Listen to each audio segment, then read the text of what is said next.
I work late at night. And so I come home from work at like 3 o'clock in the morning, and I walk in the door that night. And when I walk into the door, you can see my living room right from the front door. And there's an egg shaped nightlight in the middle of the floor, and it's my son's, and it was on, and it was kind of like changing colors like it does, because it has like two modes, white and change and color changing.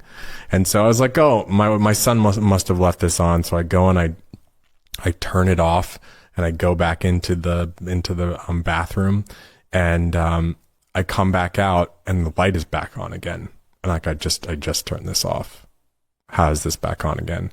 And I feel like, I was, telling you about the feeling, how the feeling changes in the room. Like, I got that feeling where like there was just like goosebumps on the back of and my hair was raised up, and I was like, okay. So, this was a few months into going to church. So I was just like, well, I'm just going to pray. Like, I don't know what else to do in this situation. So I prayed, and I just said, God, like, please help me. And so now I want to preface this by saying, at this time, this was probably a week or two after I even cracked open a Bible for the first time. And so I don't know any of the Bible. I haven't read anything except for, I think I was reading like a little bit of Matthew or something. So in prayer, God says to me, Psalm 91.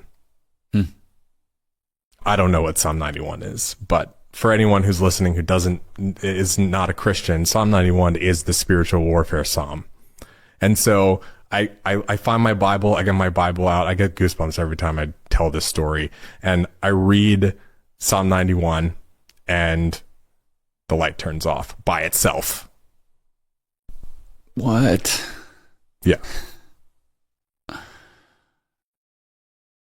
Okay. And all